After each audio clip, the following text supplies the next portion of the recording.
Hello. Hello, hello. Are we comfy with this position? It feels pretty good.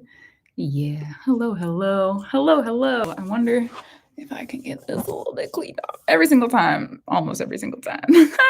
Welcome in. Oh my goodness. We're going to do some Pisces season collective reading. Actually, you know what? Before we get started, I'm going to turn this light back on. It's too dark in here. It's too dark in here. Let's get a light on. There we go. There we go. Okay. And we're back. We're back. Okay. Yeah, let's look at some Pisces season stuff. You know, this Pisces season is already coming for my throat. It's already coming. It's already coming for me this Pisces season. I don't know about you, but I know about me and Saturn in Pisces. Oh, what's up, Photovational? Hello. Yeah, this Pisces season is coming for my jugular. So let's look to see. I was going to get on and do some readings yesterday, but I just had some stuff I had to get done. So let's just look and see. I want to know I know the astrology of what's going on in Pisces season. I guess let me sit and drink my tea. Hello to you too. Hey, let me sit and drink my tea before we get into the cards. Let's talk about the astrology of what Pisces season's really doing. First of all, hello, we're going to be going up a steep hill. This is a season of the will. This is a season of we're going up a steep hill. Think about how hard it is to keep walking up a steep hill when you're tired and you just want to sit down and you want to rest. Okay. But also think about how rewarding it is when you get to the top and you're like, oh my God, I can't believe that I just did all that work. Congrats on that once you get to the end of it. Okay. Because this Pisces season, we have Saturn in Pisces. And the North Node just moved into Pisces. The North Node right now is also conjunct with Neptune, and Neptune is the ruler of Pisces. So we have elevation, which is the North Node, conjunct with Neptune, the ruler of Pisces, in Pisces. So this is like, it's going to be a season where there's a lot of changes. There's a lot of changes. And when I say changes, it's going to be probably wherever Pisces and Neptune are for you on a personal level. It's also going to be, Pisces is like the accumulation of everything else in your life. So it could come from anywhere, really. It could come from any place. It could come from any space. And it's going to be changes. And it's going to be kind of like rapid changes of, and literally like the rapids, like the water falling. It's going to be changes of rapid and like liquidity. Interesting. Okay, spirit, shout out. It's going to be rapid changes of rates. Just like there's going to be rapid changes, and it's going to be pretty consistent all season long. It's going to be kind of a drastic change, and then we adjust almost all the way, and then there's another one that happens, and then we adjust almost all the way, and then we go again. So it's going to happen over and over and over the entire season. That's why I said it's already coming from my jugular. It's already coming from my throat. It's already coming for me. So how do I say this? And not so delicately. I'm going to say this not so delicately, is that sometimes my words I'm able to like be delicate with them. I need a vacation. We're 2 days in and I need a vacation. I'm already realizing like I have to start planning a vacation for the future at some point. We're not even 2 days in and I'm already like, listen, I need to go out into the woods and do nothing for like 5 days. I need to just go out into the woods. Maybe I actually will plan that for myself. I need to go out in the woods. I need to camp and I need to read books. I need to meditate and I need to do nothing for 5 days. Maybe longer. 7 days? Can we go for 7 days? 7 days, 9 days? I don't know. I'll figure out the details later, but I gotta go. I gotta get out. I gotta go. I'm tired. I was literally sending emails earlier. This is not to be complaining. This is perspective, okay? Because I had to sit with this a second ago. One of the things I had to do today was get some emails sent out, and it was emails to people that I had sessions with. And I realized, I don't know how I haven't seen this before. I don't know how I haven't seen it before because my sessions are closed now. And so this was like wrap up from the previous group of sessions that I just was participating in. And I was doing my emails and I was sending the emails, and just like the gravity, like the presence of the earth energy of how much work I've really been doing with other people set in. And I was like, God, no wonder I'm tired. No wonder I'm tired. Like I actually understand a little bit more of the gravity and the weight of what I've been lifting in my sessions with other people on like a human earthly level, not just in the spirit. Because for me, I'm really, really spirit oriented. So the South Node in Virgo coming in to check me and make sure I understand really the weight of what I've been carrying, you know? So I was checking in with myself and I was like, you know, I've been doing this for years now. Saturn moved into Pisces in March of 2023. I think I need to plan a vacation. Otherwise, Saturn in Pisces is just going to ask me to keep going, you know? So, anyways, that is the opening. That's the opening. Hello, hello. Yes, not late. No, we just started. I haven't even pulled the cards out. I mean, they're out, but we haven't done any cards yet. So, you know, the hard work. It is. It is. Mm-hmm. Mm-hmm. Also, I got a new mug for myself.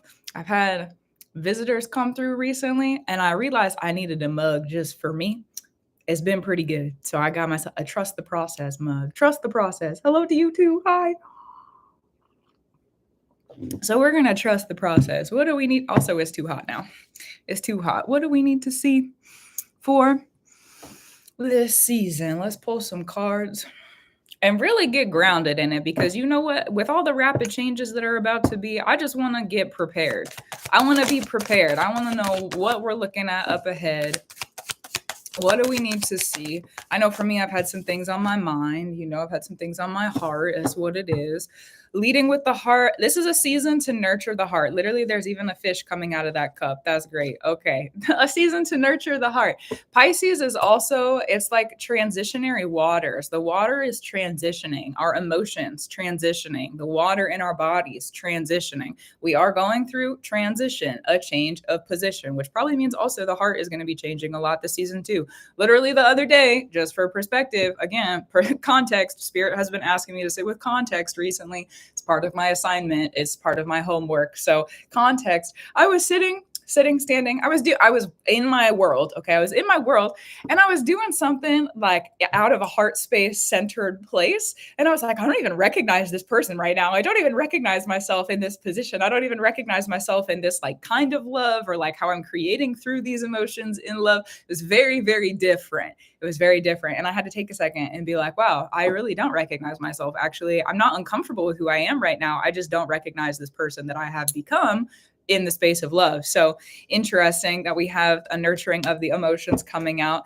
And also too, something I'm hearing about that is like, let yourself rest with the emotions when you need to. That's kind of going to be a grounding place for us, is allowing ourselves to go back into the emotional space when we're going through rapid changes. Emotional grounding is really going to be helpful. And keep checking in with yourself. How do I feel? What's going on in my heart space? Does this feel heart centered? Does this feel heart oriented? Am I able to lead with my heart right now? Is that working for me? There's also going to be new ideas and inspiration coming through. This is definitely not a season for rest. This is a season don't be stressed about it. Okay, take care of yourself. Rest when you need to. Rest when you need to. And this is a season to get the work done. This is a season where the sun is passing over Saturn.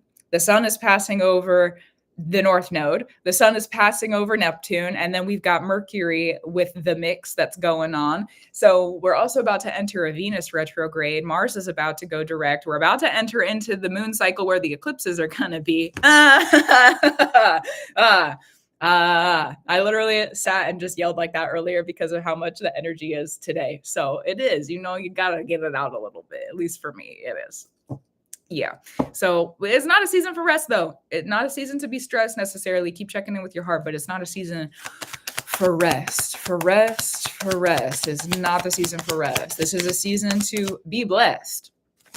This is a season to be blessed. This is a season of blessings. And thank you, the highest spirit, for the blessings that do come through. Okay. The Queen of Cups, the Moon, and the Four of Cups. Look up. Look up.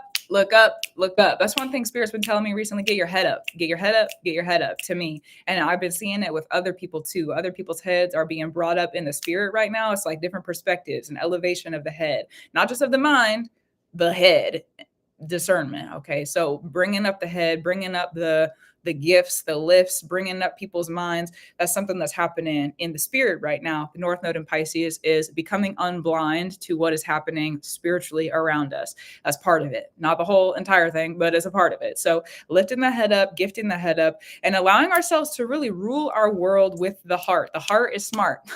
The heart is smart. I've been saying that for years. I don't know how long you've been in my live streams, but I've been saying it for years now. The heart is smart. It's a great compass. It allows us to really understand where we're going, where we've been, how we feel in our current position. Where are we right now? What's going on here? Where do we need to go based on where we are right here and right now? And is there a destination of the heart? Sometimes the heart can look into the future and say, I really need to be in this place. I really need to feel safety. I really need to feel, security. I really need to feel this compassion and passion and love. I need to feel supported. That's the heart's kind of like directional grounding. So sometimes there's other emotions that go along with it too. Sometimes the road to get there is kind of unexpected. That's part of the moon is blinding, right? Part of the moon cycles. We're not supposed to see everything. Sometimes we say, yeah, I want to be more in love. And then we walk a path where we're going through anger and resentment and we're like putrid emotions, but you got to get that out to be able to get to a place where you can sit in the love and enjoy the love and actually like rest in the love and have a healthy relationship with it. So the heart is smart, leading with the heart. And also, again, looking up. If you allow yourself, one of the things, how do I say, from a spiritual perspective, please allow me to speak this in love, truth, free, honor, glory, elevation, gratitude, reverence, and love. One of the things I've been realizing recently that has been, as someone who is in sometimes, not all the time, sometimes more of a war-based space in their practice. And again, that's why I say sometimes. The tools, the strategies, tactics, spiritually, that's going on. One of the things I've noticed as like an opposing force to the things that I need to be doing for my love and elevation recently is that random spirits will come over and just kind of like press. And it like will put my head down. Or sometimes it's necessary to listen to the messages. Okay, so discernment. And also occasionally there'll be energies that come around me where it's like gets me down, gets me physically down, where my head is down and my body kind of shrinks a little bit. That's part of the reason that spirit's been having me physically get my head up, not just like internally. It's a physical thing, physically getting my head up. Get your head up, get your head up, get your head up, get up, get up, get up, get up.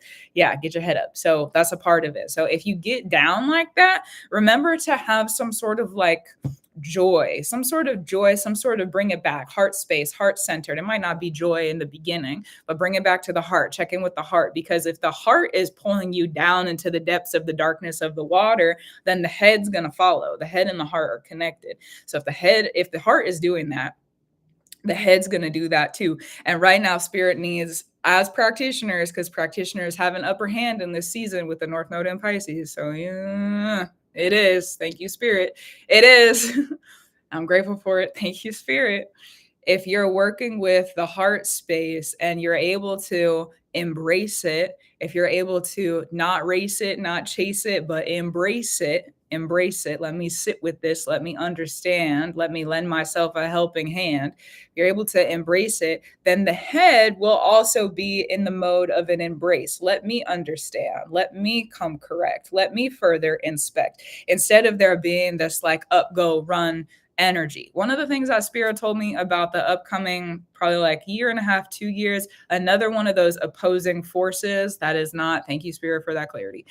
One of those other opposing forces that's coming to work against people possibly is kind of already happening in love and elevation is displacement. If you have a placement in the spirit, if you already have a placement, if spirit has placed you somewhere, you have a placement. You have a placement, you have a placement. To be displaced is to be warded out of, removed from, no longer able to sit in that placement that spirit gave to you. So that's happening in a lot of different ways. And also, as someone, I'm going to speak on a personal perspective, as someone who has the clarity around that, it's now become my responsibility to not be displaced in myself and to hold the ground as needed and necessary so that I am not further feeding the energy of the displacement. So keeping yourself grounded is really important at this time. If you find yourself up and ungrounded and moving about, check in with yourself, bring it back around to the heart space as the compass. It's the compass in this moment on this earth. Okay.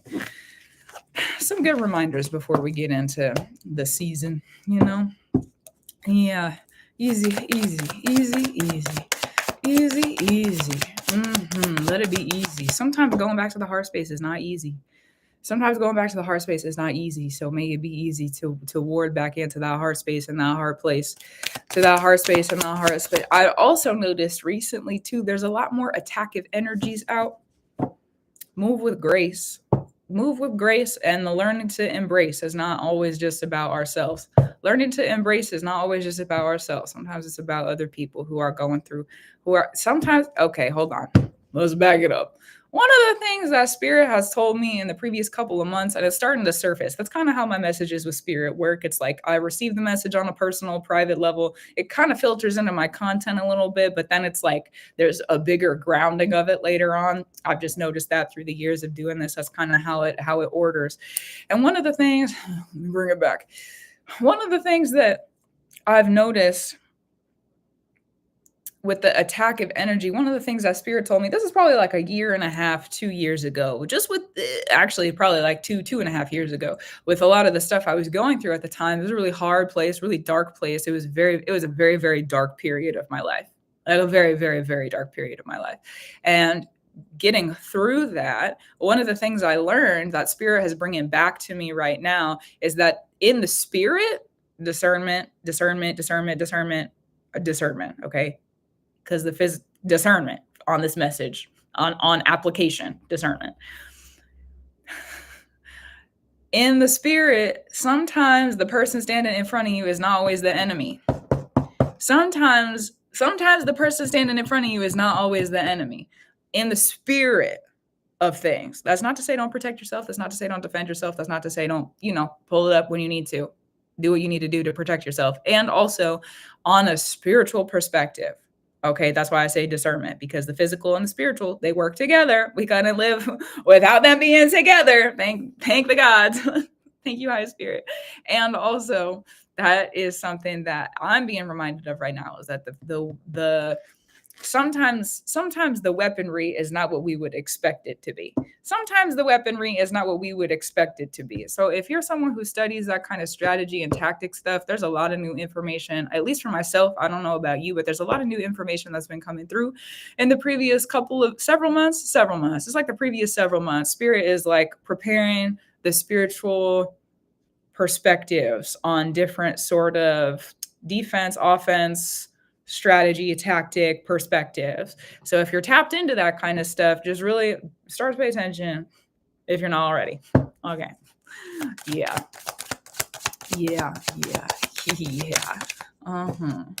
What else? I feel like let's switch up the card deck, actually. I feel like we need a different card deck. What do we need? Oh, really?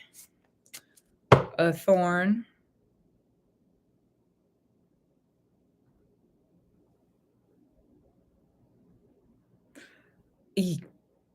Let there be rest from the community spaces and places that would bring you strain and pain. Oh.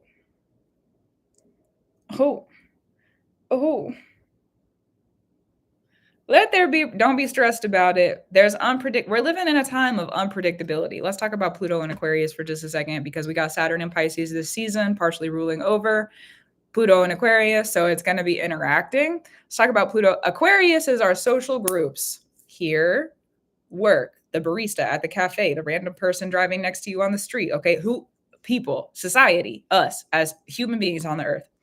Capricorn is more about the structures that we have built together, how we've built them, the hierarchies in them. Aquarius, though, is us moving through those hierarchies. It's the motion through the hierarchies, and that's where the rebelness comes into it. That's where the unpredictableness comes into it, because people could choose to do what they choose to do. So if you're around people, because Pluto's binding, that's one of the aspects of Pluto. Pluto is a binding planet. It binds us together. It binds us into contracts. So if you're around people in this season, Pisces season, and in the moon cycle that's ruled by Pisces, the new moon in Pisces, which is on the 28th. That's the new moon in Pisces. It's on the 28th. And that one is going to rule over our eclipse that's coming up in March. Okay, so we enter into eclipse season at the end of this month. It's like a week away. I feel like I have so much to do and not any of the time to do it, which I have the time to do it. It's just like one thing after the other thing after the other thing. Okay. Anyways, keep moving on. So with the eclipses coming through, there's other changes, but the Saturn and Aquarius, moving back to that. If you are binding, eclipses are long term. Eclipses are 18.5-year cycles. That's a long time. And the eclipses, the nodes are working with Pluto over the next like 18 years. When the North Node re-enters Aries in 2042 to 2043, Pluto will be starting to exit Aquarius in 2043 and 2044. So we have this time period where our eclipse cycles are connected to what's happening with Pluto. That's going to be literally the entire 18 years, which is a crazy concept because how in the heck are we supposed to see that far? We're not. And that's crazy. That's crazy. That's crazy. So if you're around people that are causing you pain, harm, strain, whoever, however it will work in a favor that is not for you, if you're around people like that, listen, if you have to be, if it's like a work or something like that, that's kind of a different story because sometimes we just have to do what we have to do to make it in the world. So, move as you need to. And also, if you're kind of outside of those binds and those circumstances of making sure that you're taking care of everything, if you're doing things with people that you shouldn't be doing them with, or you're not taking care of yourself around these people, or you're hurting yourself, or they're hurting you, or however, a betrayal sometimes, right now, not a time that you want to be around them, because this season, with what's unpredictable, the way that things are unpredictable, is that it's going to come a lot of from those social places and spaces where we're interacting with people and where we have interactions with others. Again, the random person driving next to you, your coworkers, your friends, whoever, the barista at the cafe. There's so many different ways that you could say, just positions on the earth of people who have labels in the world. So if you're working with other people around you, or you're in environments around you, just be aware of the fact that even if you're like in an environment, say that you are at the cafe one day and you have people around you, you're now bound up in contract with them. You may not know what the contract is. You may not know what's about to pop up. It may not be anything. It might just be a normal looking day, but there could be things that come through where maybe now there's like a random, event that's happening outside, that now you're going to have to decide how to move with the people that you're around. And if you're not in a place and in a space where you would consider it to be a worthy place of your presence, okay, we are about to go through a Venus retrograde, so clock it as you need to. If it's not a worthy place of your presence, then probably get yourself back to a place where you need to be. Get yourself back to a place where you are in the worth. Get yourself back to a place where you are in the worth.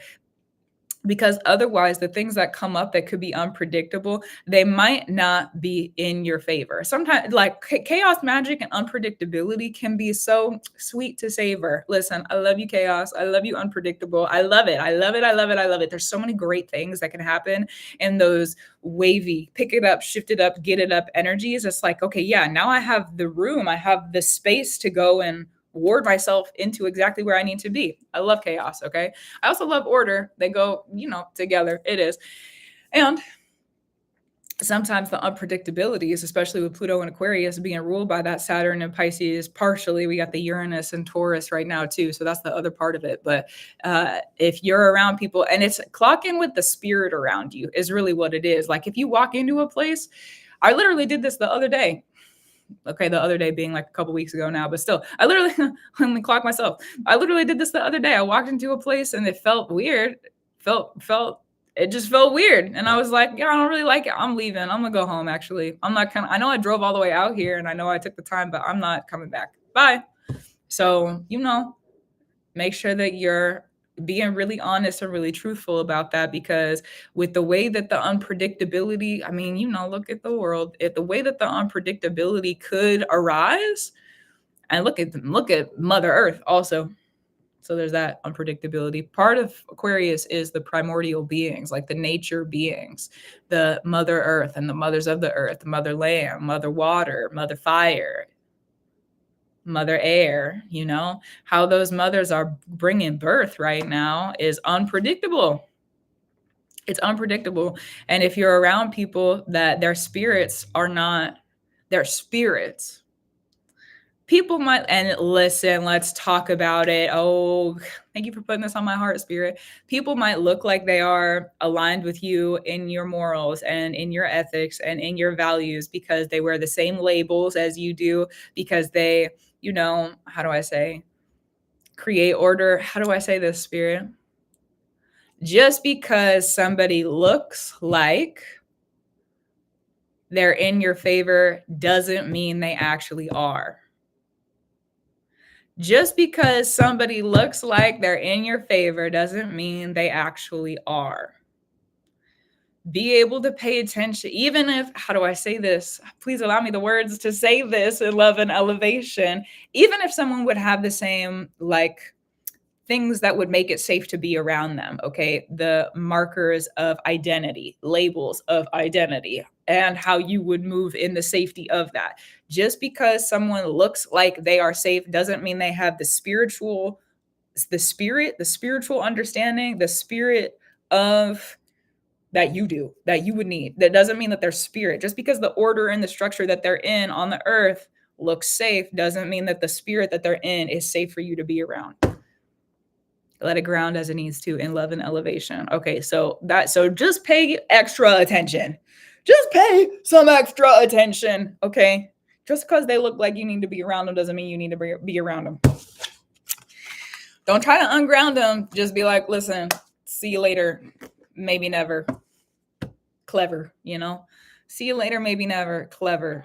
Yeah. That's the one thing Spirit's been reminding me of recently is, and I'm going to say this as delicately and specifically, delicately. I'm going to say this as delicately as I possibly can. Spirit's been lifting my head into more awareness recently and reminding me that just because somebody looks like they are your ally does not mean that they can fly on your team.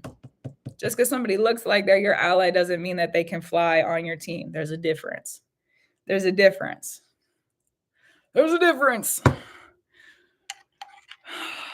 about, how do I say this? There's a spiritual perspective. Even if it looks like it in the physical, doesn't mean that the spirit is where it needs to be. Because there could be, this is the example that was given to me, okay? This is the example that Spirit had me walk through to understand this perspective. Person who had the same, the safe labels, comes from a similar mindset that I do, etc., etc. Okay, they look like a safe person, felt like a safe person, all the things that I would normally check.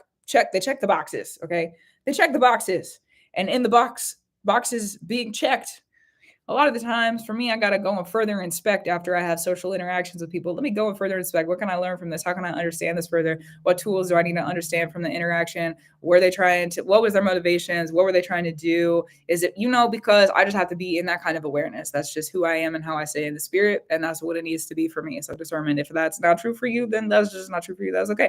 But it's what it needs to be for me. So after this interaction, again, they checked all the boxes in the physical, the labels, the allyship, all the things. They checked the boxes in the physical, but then I was looking at the spirit of it and I was like, oh no, they're war hungry in a way that is not safe for this person. They're hungry. They're hungry in a way that is gonna possibly put me in a place of danger. Okay, let me clock in then and lock in with what I need it to be. So yeah, discernment, discernment is a good era for discernment learning. It is. I was today years old when I found out, you can't read this on TikTok, so I'm gonna read it for us. It's one of the YouTube comments. I was today years old when I found out that Saturn is a revolutionary planet. I mean, I kind of knew it, but to find French quotes comparing revolution to Saturn is crazy. I love Saturn. I love Saturn. The order, the planet of order, Dude, I love order and I love Saturn. Love it. If you have, this is what I'll say about Saturn, okay? If you're someone who makes offerings to the gods or makes offerings to the spirits, what I mean is time, physical offerings, candles, incense, the stuff that you, a spiritual practitioner would offer, okay? So if that's something that you do, if you have a spirit of order in your practice, they can teach you more than likely about Saturn oriented perspectives, even if it's not the planetary system, even if you're not making offerings to the planetary system. If there is a spirit of order with what you are working in and underneath in the God structures, the spirit structures, the houses, the pantheons, the trees, and whatnot. Okay. If you have a spirit of order in that group, if you have a relationship with them also, because they can't just be in the group, you also have to have a relationship with them, and they go hand in hand. If you have a relationship with them, then you're going to be able to understand a lot more about the Saturn oriented information, wisdoms, perspectives. So if you're looking for more kind of like personal practice stuff that could be applicable for that, it's wonderful and lovely. Yeah. Yeah. Also, I love Saturn. So yeah. What do you do when that person still has to be in your orbit still for work? Ooh, discernment, because then you got to work on boundaries. And listen, Mars is about to go direct, so that's probably going to help. That's February 23rd. It's like the end of day, February 23rd, February 24th is the first final day of it being like fully exact. If you are still, let's talk about that, because that was kind of a lot to unpack what we just talked about.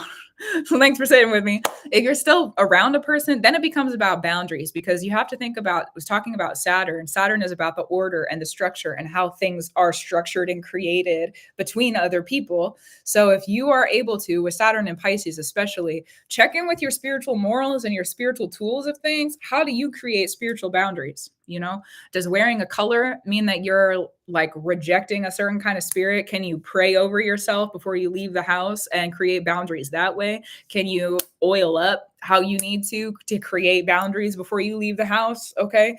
Can you say a prayer before you go into your place of work to make sure that nothing goes on, or to ask spirit for help to keep the order and the boundaries how needed and necessary? Because that's something that how do I say, I'm not going to give specific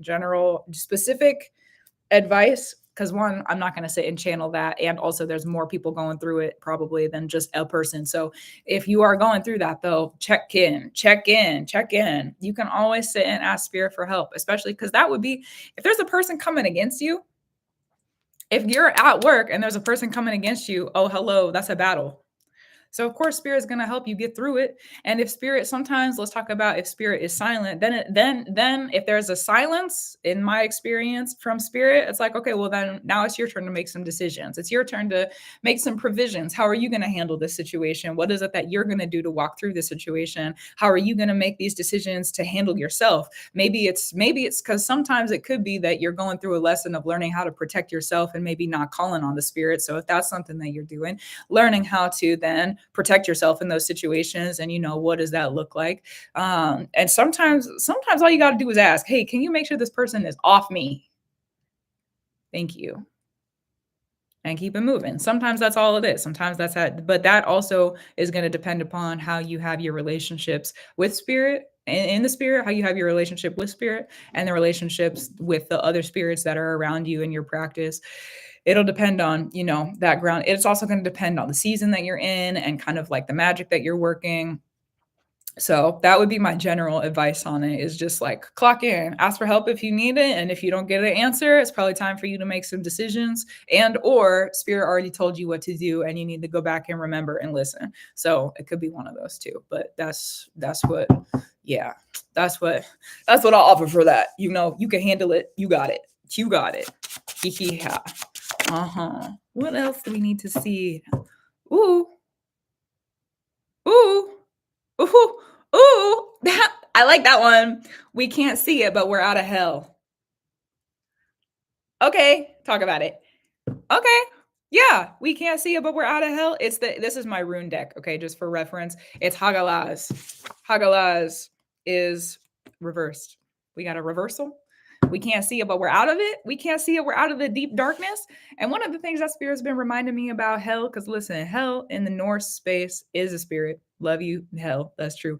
Is a spirit. She got a big responsibility. You sit with the spirits who have passed over, the ancestral spirits who passed over, who are not done being riled up yet. That's a lot to handle. That's a lot to handle, man. That's a lot. I have a lot of reverence for hell, that's for sure. And sometimes also it's great to be able to put that down. So it's great to be able to put that down. So we're not in it anymore. We're going to be able to put it down. We don't have to carry it. Oh my goodness. Also, for people who have been doing ancestral work, this is one of the things that Spirit's been telling me on a personal level, apparently, is also collective. Let's talk about it. If you have been doing ancestral deconstruction, ancestral accountability, ancestral responsibility, ancestral healing, ancestral offerings, ancestral work, okay, since Saturn has entered Pisces March of 2023, almost 2 years now. That is wild to me. I literally had a moment earlier today in the group chat on Element or the Matrix, the group chat Coven support page that I run. I literally had a moment today where I was like, oh my God, so much more time has passed than I thought. I need to look up more. Oh, okay. Anyways, so one of the things that Spirit's been telling me about that ancestral work, so I'll bring the message here because apparently it's applicable. This season, Pisces season, and going through the eclipse season is like, we're going to see actually how much work we've been doing. We're going to see, because sometimes this is how it is for me, at least when I'm doing those sort of ancestral healing, ancestral curse breaking, ancestral accountability, ancestral responsibility, and like going into the dark places. Because there's the, you have the light of the ancestors that can come in and to really help you, to lift you up, to elevate you, to allow you to see different perspectives, to love you, to grow you, to nurture you. And then you have those dark places within the ancestral spaces that are maybe not always the most healthiest. And I know for me, over the previous many years, I've been in a lot of those dark places to be able to clear out, correct, bound up as needed. It's just what it's needed to be for myself in my journey. And I'm grateful for the journey. And I'm also grateful that we're leaving. Thank you. Thank you. Because it's been many years of that. It's been many, many years of the really only being in the darkness. So now that we're here in this season, because again, Saturn is ruling over Pluto, which is in Aquarius. So we have this spiritual perspective that's going to help to elevate us. That's the North Node, with those Pluto ancestral bindings that we have between us and other people, us and our practices, us and the spaces that we're, inheriting things from, wherever that would be in the world. So with these perspectives of all this work that you've been doing, you're going to find out really what you've been brewing. You had to go through the dark. You had to go through it to figure out, how am I going to walk blind? How am I going to bind blind? How am I going to create when I don't really know? How am I going to create? How do I say this? It's like if you've been going through the hardship, or you've been going through the root work that is not fun, which is different for every person because we all come from different people. If you've been going through that and it has not been fun, people, places, and spaces, we're about to find out really what was done. You feel like you were moving in honor, probably you're right. You feel like you were moving in a way that's going to bring justice to you and your family, probably you're right. Okay, this season is going to remind you, show you, allow you to see perspective of what that looks like, especially, and I'll bring this perspective too, especially for me, I've had to go through and fight a lot of those ancestral spaces. You see what I look like. Okay, I've had to go through and fight a lot of those ancestral places and spaces. So that's part of the reason I've been so much in the darkness, is because it has been a fight. It's been a little bit of a war. Okay, so with that in mind, just depending on how you would discern for yourself what that work would look like over the previous many years, we're coming out of it this season, especially if you're someone who's been in it for a while. And when I say this season, I mean like here in this Pisces season. And I also mean, how do I say, for the rest of the North Node in Pisces. But the way that the North Node in Pisces is working is that we have this kind of like big flashbang at the beginning of the season, right here, right now, for the next like couple of months. And then we kind of are going to be like, it's still going to be intense, but it's not going to be as like kind of, over the next year and a half while the North Node is continuing to be in Pisces. And that's due to the fact that we have this conjunction with Neptune happening in Pisces in the North Node right now. Saturn is there. Saturn and Neptune are going to be making more conjunctions in Aries come later this year and next year. So we have some like pretty intense stuff happening there, which is going to be ruling over the North Node. So we have these like really, really big elevations in the spirit that are happening. And when really big things happen in the spirit, that means sometimes the earth is a little bit unpredictable. Some things can't be scripted. That's just what it is. So beautiful. Actually, there's more to this. There's more to this. Let's see what else. Unpredictabilities. For people who, this is going to be kind of specific, for people who've been walking through unpredictable ancestral work. Whoa, I don't know where this came from. Also, I just had deja vu, if that's important to you. Whoa, I don't know where this came from. Whoa, I didn't even know that I inherited this. Whoa, oh. For people who have been going through that kind of ancestral work and clearing it out, again, specific. For people who are going through that kind of ancestral work and clearing it out, things are about to become a lot less unpredictable. Thank you for that. They're about to become a lot less unpredictable. They're about to become a lot less unpredictable. You've coursed a path for yourself. You've done the hard work. And now it's just like, it's like what I see is like you have to climb the hill to get to the top, but then there's like a slide that you get to go down. Now you just get to ride down. You did all this hard work. Now you get to go down. Interesting. Okay. Is there anything else? Let me sit and drink my tea for just a second before we keep going on. The way is paved. You know, I like that. I like that. I've had Uranus choking on my south node and my FC for months. You know what? Hopefully it's helpful. My goodness. Goodness. Are we all on the floor? Because it's almost gotten comfortable. Listen, was it recently? When was it? I had to have floor time recently too. I was like, I got to ground, you know?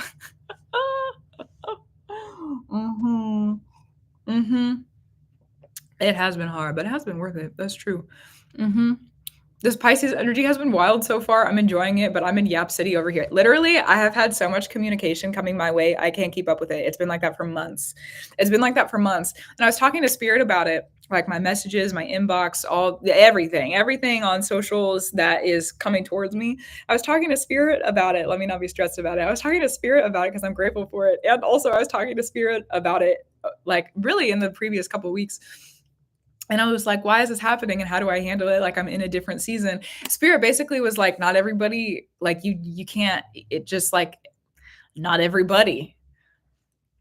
And I was like, God, but I just like, okay, it's like this weird internal peace thing that I have to come to that I haven't yet. And I don't know when it's going to happen.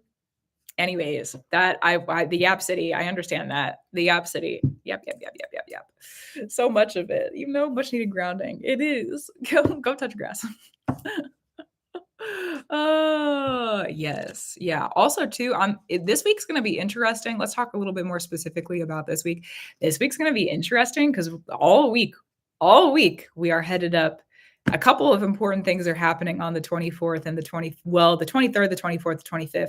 Moon in Capricorn, 23rd, 24th, ruled by Saturn. And Saturn's going to have a conjunction with Mercury on the 25th. Mars is going direct on the 23rd, 24th.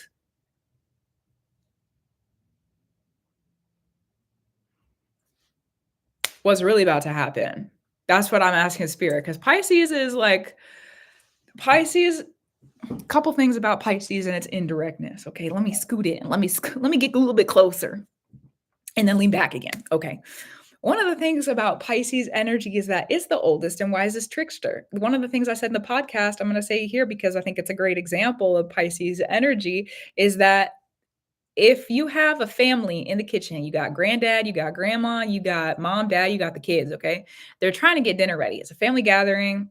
Everybody's hungry. You've had maybe a day together. Okay. Food needs to get out for people to eat. People, we're animals. We get a little antsy. We get a little on edge when we're hungry. We get a little bit irritated. So people, they're trying to get food done. Right. Okay. But the kids keep coming into the kitchen. Kids keep coming into the kitchen and they won't leave the parents alone. Mom's trying to get dinner ready. Dad's trying to help, whatever's going on. Okay. So granddad is like, hey, kids, you know what? I have lost something and I need to find it. Will you help me? And the kids are like, yeah, grandpa, of course, because now grandpa has just made them feel special. They're going to play a game. Okay. Tricksters. This is great. So grandpa is like, hey, there's this stick out in the yard. I saw it the last time that I was here. I saw it a couple weeks ago.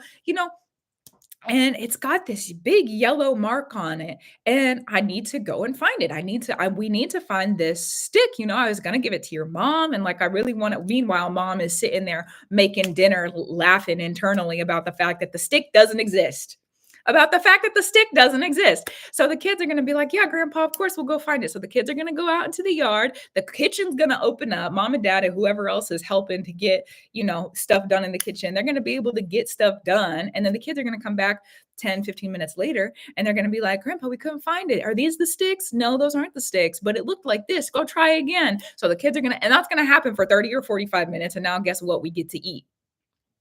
Pisces tricksters are the oldest and wisest tricksters. Those kids don't realize the stick doesn't exist. Those kids don't realize, unless grandpa plays tricks like that all the time, those kids don't realize. Those kids don't know. And we are the kids.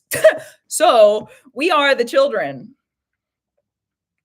Spirit, what's really about to happen? It's like sometimes, and this is the other thing I've been saying about it too, Pisces energy. Sometimes, at least on my path, so discern if this is for you, at least on my path, to really actually be able to get stuff done and get what I want on the other side, I have to get tricked into doing something that I maybe don't want to do or doesn't look like it's what it is for me. But I have to get tricked into it, because if I didn't get tricked into it, I would look at it and see very clearly, oh, obviously that's not for me, but for whatever reason, spirit needs me to process through whatever that experience is for me to receive the wisdom or the tool or yada, yada. Okay. So ridiculous. You know how many times I've gotten tricked into some sort of like spiritual trap going through initiation that I had to go through so I could get the tool out of the middle of it. Oh, ridiculous. Okay. So now that we're in this Pisces season, the North Node is here. There's so much that's about to be made clear about all the work that you've been doing that you possibly got tricked into. And what did it earn you? What did it earn you? Did grandpa trick you going out into the wilderness to try and get a stick that didn't exist? What did you get? What was it that you're receiving now because you are able to be tricked? What is it now that is, what did those tricks from the spirits allow you to really exist in? Because really, no matter, at least, and I don't want to say no matter, it depends on the like group of spirits that you're looking at, but there's a lot of different groups of spirits, houses of gods, trees of gods, structures of spirits, or the tricksters are the ones that hold the gates. They hold the like doorways. They hold the information. You can't get through here unless the trickster says it's okay. And if the trickster says that it's okay, then you can go on your way. So with Pisces being the oldest and wisest tricksters, that means that we have, and the North Node and Neptune right now are at 28 degrees, which is like one of the oldest degrees. So we have some like arcane information coming through, stuff that's been brewing for probably more generations than just you. That's how long this is. That's how big and serious it is.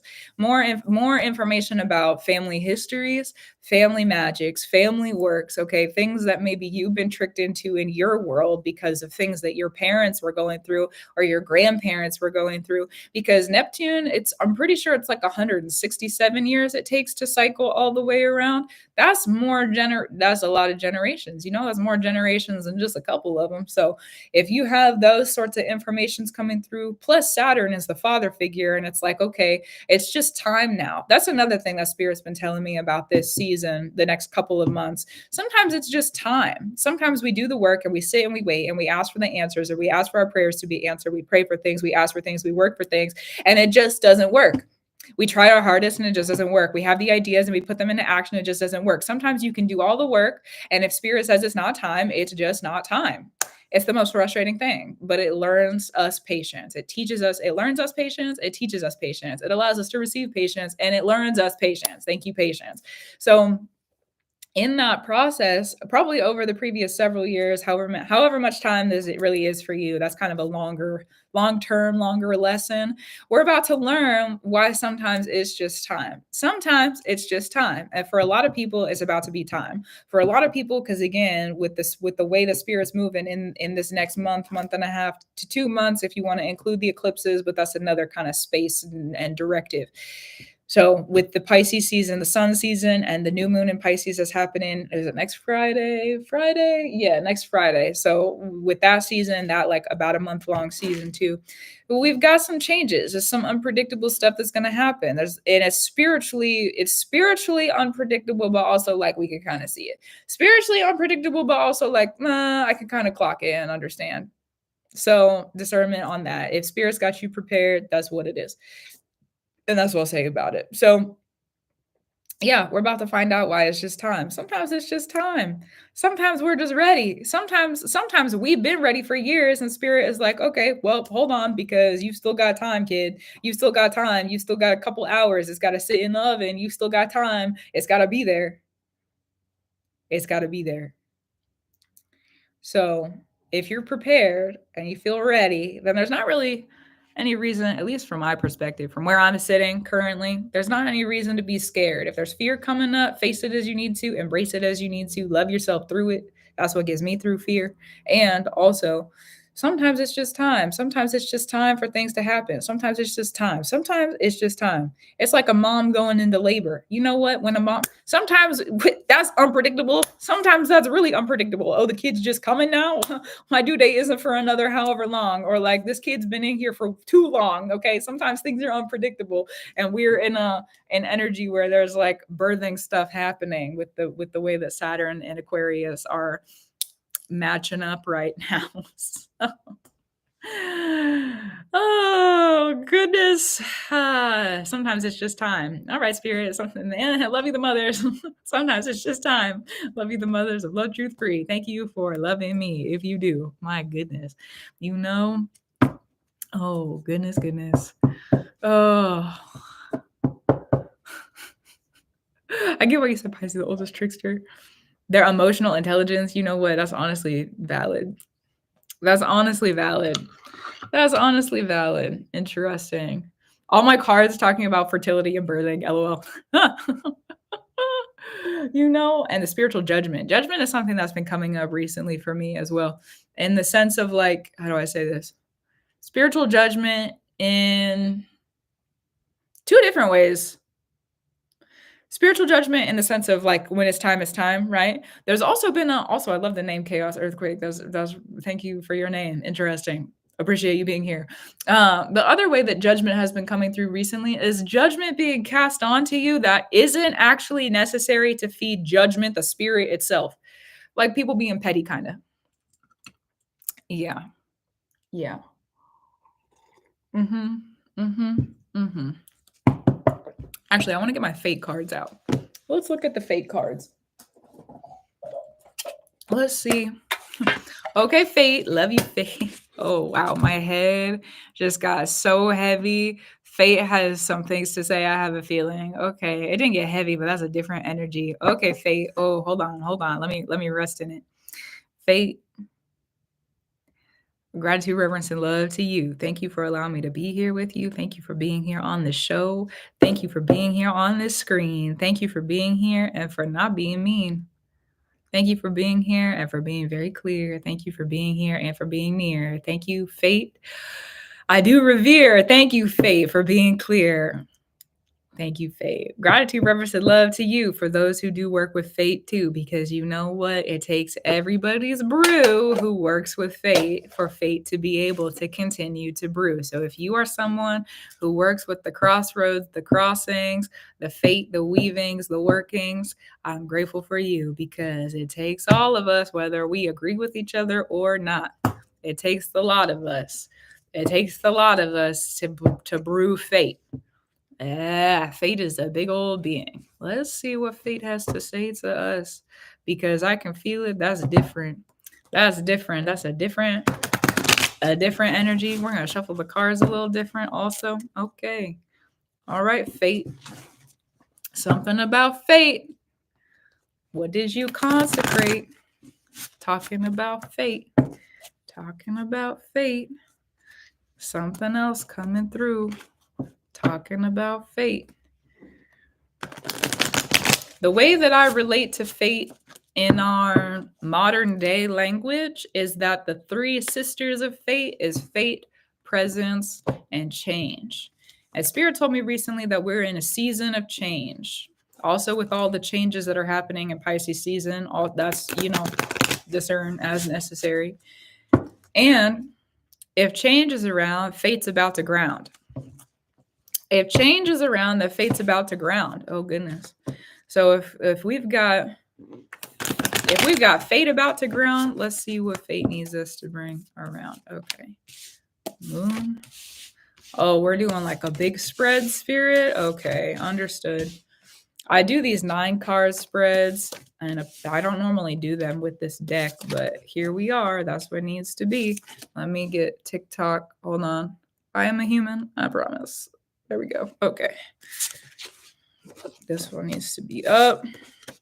Okay. We got the moon. Let's see. Thank you. That's what it needs to be. Okay. Grounding the mind, victory. The head's no longer alone. Turning over a stone. Heads, what is it to turn over a stone? You're like doing something new, right? Looking under the stone, doing something new. Where does that phrase come from? I feel like for whatever reason, my head is not wanting to go into that. We turning over the stone. Turning over the stone. We're turning over the stone. Something about not being alone. It's the head. Turning over the stone and not being alone. What's that phrase? Hey, does anybody know that reference of what I'm talking about? No, not the new leaf. Although yes, no stone left unturned. Aha. Okay. Thank you for that one. Oh my goodness. Turning over a new stone. Yeah. No stone unturned. Leaving no stone unturned. Interesting. Thank you, everyone. I appreciate you. Oh my goodness. Wow. Interesting. No stone unturned. The turning of a new stone. What I see is like, oh my God, thanks. So good. It's like you've been turning over stones and turning over stones and turning over stones. And every single time that you turn over it, we're going to pretend this is a stone. Okay. Every time you turn over, because I don't have any right here. Every time it's like you turn over a stone and you look at it, you look at the ground and you're like, well, nothing there. And then you look at this one and you're like, here's a new stone. Well, nothing there. And you've done that stone after stone after stone after stone after stone after. For some people, this is like 5 years of stone turning. Stone turning. Let me turn this one. It's not what I wanted. Let me turn this one. This is not what I wanted. Also, the turning of fates too. The turning of fates. Interesting. The turning of the fates, because fate has to turn with changes around. Fate's about to ground, right? So you've been turning the stones, turning your fates, changing things. You've been changing. The fates have been turning the stones. Okay. So what I see is people turning stones. Me talk in circles, goodness. People are turning the stones. It's like every single time you turn it, you have to learn something. This isn't the stone that I wanted. This isn't what I wanted. Okay, well, let me put the stone back down on the ground. How'd you put the stone on the ground? How did you leave that? How'd you get to the next one? Fate's watching that too. So it's like you get to the next stone. Okay, this isn't what I wanted either. This isn't what I wanted either. This isn't what I wanted either. This isn't what I wanted either. And that's been happening for years now for a lot of us. This isn't for whatever this fate is. This crossing of this is more than one crossing of fate. Thank you, fate, for the discernment and the direction and the specifics. Okay. So picking up the stone. This isn't what I wanted. This isn't what I wanted. This isn't what I wanted. Sometimes those stones, we pick them up and carry it with us and we realize it's not what I want. We put it back down. We go back and we turn another stone over. Turning stones. Finally, we've reached a point where we're turning over a stone, maybe a few of them, and we realize these are the ones that need to come with us. I found the stone. This is the stone. This is the one. It has the colors that I want. It's the size I want. It's the weight that I want. It's, where I found it. There's a great story here. This is the one that I want. Here's the stone. I want this stone. This is the stone that I've been looking for the entire time, the entire journey. This is the stone that I've been asking for, but it took the entire journey to get to the stone that you wanted. And now the story is worth more and your stone is worth more. Okay. The stone is worth more. Fate and the stone are kind of interchangeable in this. Turning of the stones. So finally, and there's like more than one. It's like you pick that one up and then you realize, wait a minute, there's one up here that it's like you skip a couple and you're like, wait a minute, this stone up here looks pretty good too. I think I like that fate. That's up there. I can see it. I think I like that fate. Let me think about it. Let me feel through it. I think that's the fate that I want. You don't even turn these other ones over. You're like, listen, I've turned enough. I've turned enough. I think that one's what I want. So you go and you pick it up and you're like, sure enough, I was right.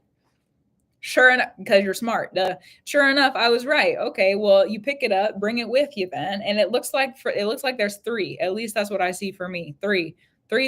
So, oh my, and okay, a finalizing of a fate because 333 that's nine, and the nine is the for me at least is like a consecration of it's final. It's final, finished, final and finished. So something that's been turning in your fates for a long time is like you finally made it to the end. You're here. You're here. You have befriended the end. You're at the end now, and fate's going to offer to you what you've earned. So what stones have you left unturned? Because those are the ones that around you, unless you already picked it up. Some of you have already picked it up, or a stone. Some of them depends on where you're at. Okay, and your storyline with the fates. Some of you've already picked it up and been like, yeah, that's the stone I want to bring with me. There's the stone, there's the fate I want to bring with me. Okay, I can relate to that. So the stones, we've been turning the stones, we have the fate. Now here's the story. There's a change of glory, change of story, change of glory. The physical is changing, the money is changing, careers for a lot of people are going to be changing. Lots of physical rearranges, people leaving states, moving homes, finding new places to live, moving in with communities, moving into their own apartments, moving. There's a lot of like there's spatial awareness of like with the fate that you have chosen, what is frozen, what's consecrated, what's for sure, what's frozen. And because with the fate that you've chosen, there's going to be physical changes. It could be physical changes to your environment, it could be physical changes to your jobs, it could be physical changes to your money, it could be physical changes to maybe you want to look different, maybe your appearance is going to be different. Physical changes though, maybe there's like a new car or some sort of like different vehicle, new different looks, changes of the physical. Could also be different disciplines within your spiritual practice of physicality, however that might work. Like for me, for example, when I'm out running or I'm out like, working in the sun with my body, then I get a lot of different messages and things that come through. That's my 6th house in Virgo stuff that's going on in my chart on a personal level. And we have the South Node in Virgo, so I guess it makes sense. So that's coming up right now, valid. And, with that energy, there could be some different things that are changing around that. I've been bringing in different practices or elevating those practices for myself recently as well. My like workout, I'll call it a workout, even though for me it's like fun spirit time, but yeah, it is. Okay, so we got physical changes happening. What else we need to see about the physical changes? Like the leaves are falling.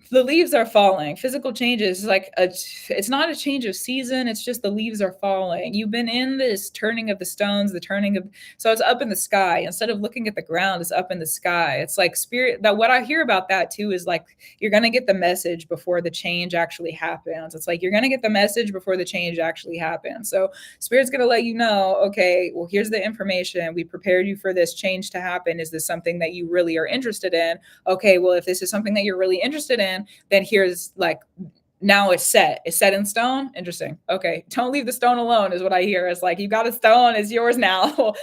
It's a stone. Okay, don't leave the stone alone. It's a stone. Okay. Written in stone also is what I hear about that. Things written in stone last for a very, very long time, most of the time, unless the stone is like easily erodible or like, but most of the time things written in stone they last for a long time. So that's for a long time. A fate written in stone.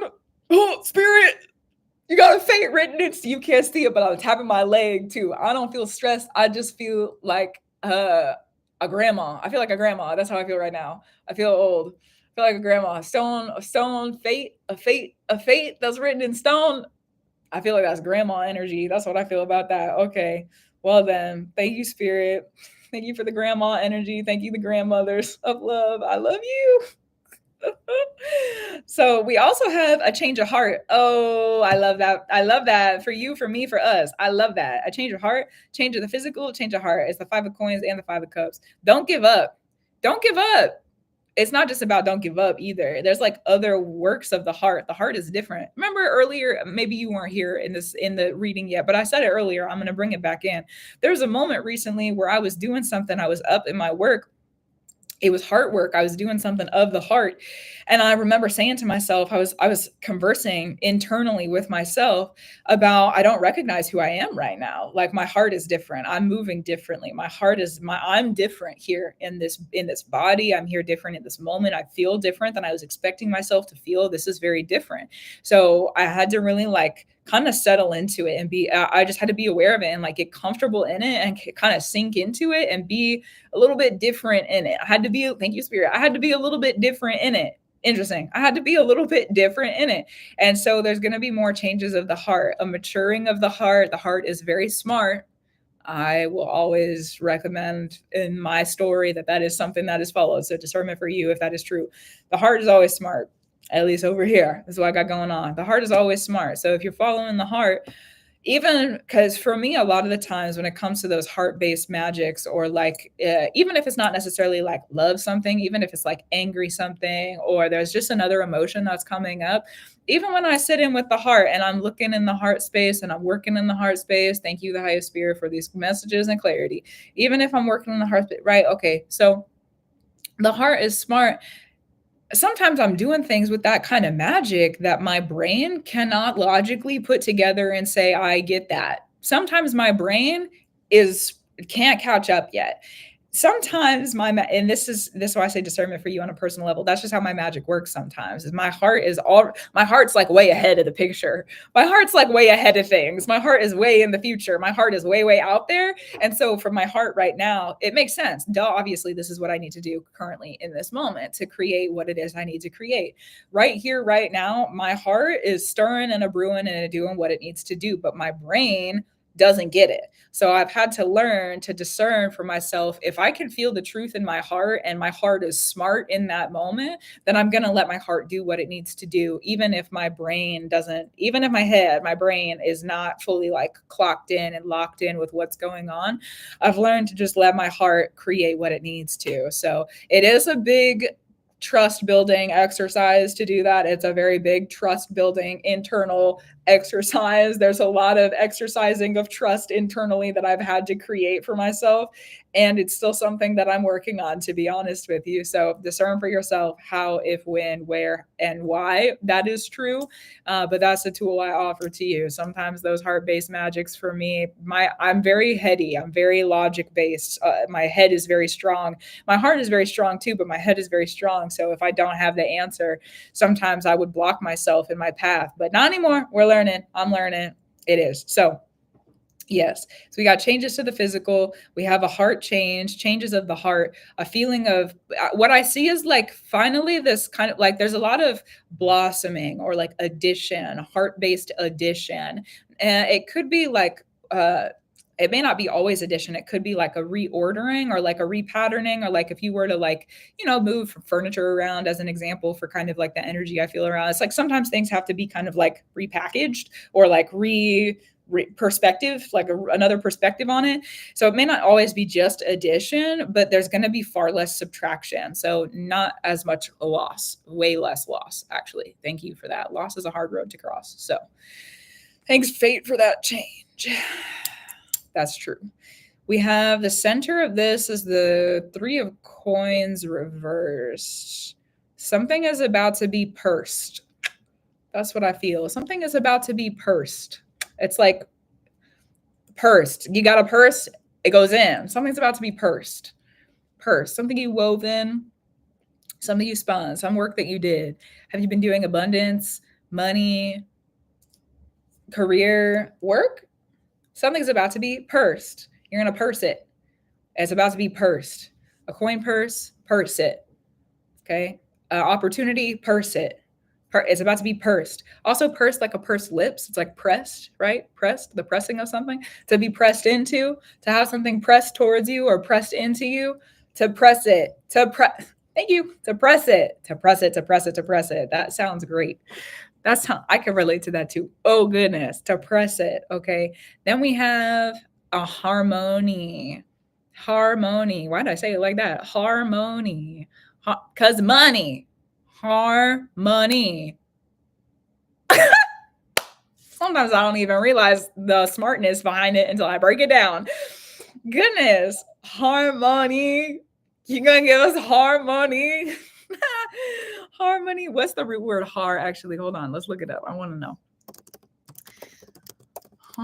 Har root word. What do we have for that one? Oh, interesting.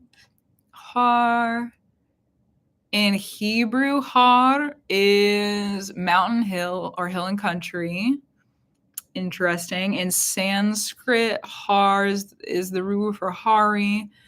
One of the Hindu names for God. Oh wow. Oh wow. Okay, thank you, God. Thank you, Spirit. Interesting. In Old Norse, har is how. Okay, that does not give me the English version. Hold on, let's look up this other word that they gave me for that one because I'm interested to know what that is. Meaning, please and thank you. Elevated or above. I love you, the Norse spirits. I love truth and free who do love me. How interesting. Wow. Okay, the Norse word, for those of you who are curious, is Hauhaz. Hauhaz. Hauhaz is is where har comes from in Norse. That was like the related word. And it means elevated or above. The word high. Interesting. Whoa. Oh, in Kundalini Yoga, we chant hard to connect with prosperity frequency. I'm so grateful for this information. I feel like my head has been blessed. Thank you. I feel like I have been blessed with this information. You see a season of blessings. Count them where they are. And I'm going to count that one. That was great. That was a great gift. That's a great gift. Harmony. And you see it was accidental. The unpredictableness. See? The unpredictableness. Harmony. So we got prosperity, money, prosperity frequency of money from the yoga world. Interesting. Okay, we have the elevated, the higher above from the Norse place and space with money. So like an elevation. Oh my goodness. Okay, what in Hebrew was a Hebrew related to the word? No, Sanskrit related to the word God. So like money from God money. We're about to be gifted. That's what I feel about that. Oh, thank you. Thank you. I love you. I love you. I love you. I love you. I love you. The spirits who love me and bring these gifts through and these blessings. That is true. Thank you for the word harmony. Ah! So good. Okay. So beautiful, so good, so beautiful, so diligent, so militant sometimes also. Okay, interesting. So we got the harmony grounding, also harmony grounding, coming to the earth, coming earth side, being able to come to the earth, be grounded on the earth. Sometimes things with our spiritual practices will be in the spirit, in the spirit, in the spirit, in the spirit, and then they have to find an entrance point to come to the earth. So something about your harmony, the money of, how we've just explained it to be, has been flowing up in the sky. And it's been one of the other things that is being put on my head right now that Spirit wants me to bring through again, that I think I've already talked about on another space, but it is what it is. I'll repeat myself. For years now, a lot of us have just been sending sacrifices and offerings up into the spirit, up into the spirit, up into the spirit, up into the spirit, up into the spirit. Bring it up, bring it up, bring it up. Lift it up, get it up, lift it up, lift it up. Here's a candle. Here's some incense. Here's my love. Here's the gratitude. Here it is, here it is, here it is, here it is. I'm going to give it for years now. Okay. And it's just been collecting in this big bucket up there. And during this season, this is why this Pisces season is like a great time for it to be a season of blessings, is because the way that the transits are, it's set up the structure so that big bucket that you've just been sending offerings up to in the sky is about to be like, it's like those, if you've ever seen the water park, the big containers of water where they fill up all the way and then they get dumped. That's what Spirit keeps showing me is going to happen to a lot of people. Discern if it feels like it resonates for you. And also, that's what it looks like. That's the vision I continue to receive, is like all the work that's been done, everything that's been spun, everything that's been fun and that you've been doing has just been sitting up there waiting for a time to come and ground. And here we are. So the harmony of that as well. We also have in this the moon. This is very connected, especially for people who have been working moon cycles for a long time. You've been doing it for 3+ years now. Okay, clock in, because that. If you've been doing it for less than that, still, discern for yourself how it might fit in. And this is also going to be what I see is like sometimes things take time to brew. It's like if you're making dinner, how do I explain this? If you're someone, I'm somebody who cooks with seasonings and spices and the herbs and the plants. Okay. Sometimes if you add a spice in at the beginning, it's going to taste drastically different than if you add it at the end. So you have to layer the seasonings as you're cooking the meal. Because if you could layer this, you know how complex that beautiful dish is going to be and how delicious it's going to be when it's done. You have to layer it. And that's how the moon cycles are. Okay. It takes time. You got to let it simmer. You've got to add things in. They've got to be added at specific points, at specific time periods. And you've got to let the something that was added 5 years ago is going to taste different than the same if you were to add that same thing a couple months ago. So you've got to be able to have those years of practice sometimes when it comes to the moon cycles, especially for anybody who's just starting to practice with the moon. I highly encourage you to keep going because it is definitely worth it. I recommend it. I recommend it. Befriend it. It's a great practice to keep. So if you have been working in those moon cycles where you've been seasoning something, okay, metaphorically with the spices in the meal, there's about to be something where it's like you've been able to you know how like when you cook a dinner meal like that, you can taste it. Okay, is it at the flavor profile that I want to be at? Does it taste like what I want to taste like yet? That's the reason it hasn't come off the stove to be eaten yet. It hasn't had the flavor that it's needed. It hasn't been the style that's for you. It hasn't been exactly what you want. Why would they not give you exactly what you want? Saturn is in this season. So, of course, it's going to be exactly what you want. Of course, it's going to be exactly what you want. It's Saturn. Were you specific? Probably. It's Saturn. It's Saturn. So if you've been specific and you're like, actually, we need a little bit more salt. Okay, give it a couple months then. Actually, let's add a little bit more of this flavor. Okay, well, you got to give it a couple more months then. Again, it's like the stones, no, don't leave the stones unturned. It's like keep turning the stones. We haven't found the one yet, but now you found the one. You found it. Okay, well, the moon, pay attention to what's happening with the moon. We're also about to walk into the eclipses. One of the things I recommend, if this is really resonatory for you, if you want some homework if you haven't done this, I'm going to recommend that you go and do it. Go look at what the moon cycles have been in when there's been big moments in your life that have been happening for the previous like 5 years, basically since 2020. We're coming up on, let me bring the chart up. We're coming up on a turning point in our eclipse seasons and cycles where, yes, that's true. We're technically at the quarter point because we had, was it the South Node? The South Node was in Sagittarius around 2020 time. And let me just double check to make sure because I want to go back to like 2020. Let's go back a year at a time. And then we can get specifics and why it would be important to go and look at this information. So February of 2020, the North Node was still in Cancer. Okay, interesting. So let's go another month then, because I'm gonna look at it was like when I remember March 17th was the day at my bartending job that everything got shut down. And that was this North Node in Cancer and the South Node, or the South Node in Cancer, and oh my goodness, back it up. South Node in Capricorn and the North Node in Cancer. So that was like a couple months after that. It must have been sometime that summer that the South Node went into Sagittarius.